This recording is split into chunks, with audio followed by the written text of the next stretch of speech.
धन्यवाद सर. आजच्या सेवापूर्तीच्या कार्यक्रमाचे आपले आजचे सत्कारमूर्ती इथे दोन्ही दाम्पत्य आहेत, दलवी सर आणि दलवी मॅडम, आणि इथे उपस्थित सर्व रंगमंचावर सर्व मान्यवर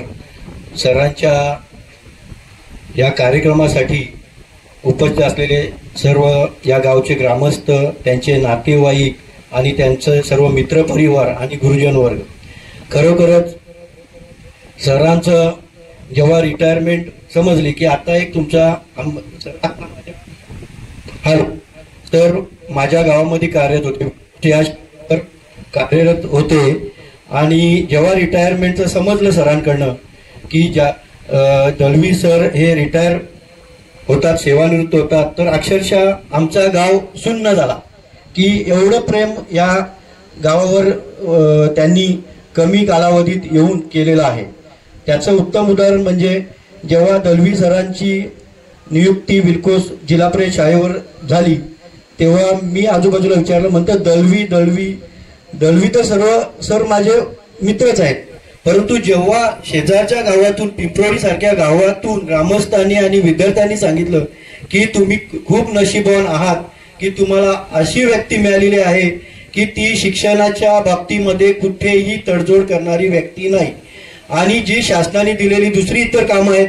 ती शिक्षण किंवा अध्ययनाच्या व्यतिरिक्त त्यांनी नंतर केलेली कामं आहेत, हे याला आम्ही समोर साक्षीदार आहोत. आणि खरोखरच सर,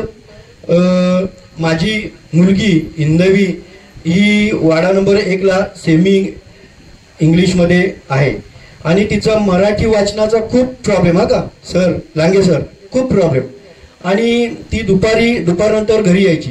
दुपारी घरी आल्यानंतर डायरेक्ट दप्तर ठेवून धाव मारायची दलवी सरांना भेटायला आणि पुन्हा ती संध्याकाळी 5:30 वाजेपर्यंत तिथे थांबायची. आणि याचं मी म्हटलं, काय बेटा तू एवढी लगेच जाते, धावपळ काय, सकाळी तू जेव्हा जाते, नाही बोला बघतो सरांकडं तिथे शाळेमध्ये खूप मजा येते.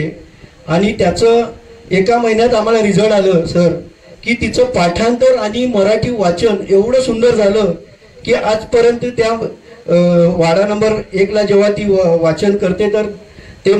शिक्षक, त्यांचे वर्ग शिक्षक बोलतात की साहेब काय तुमच्याकडनं काय यांचं काय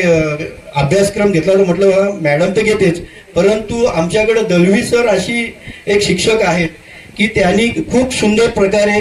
मुलांना अध्ययन, वाचन, लेखन या सर्व गोष्टी घडून आणलेल्या आहेत. आणि खरंच तर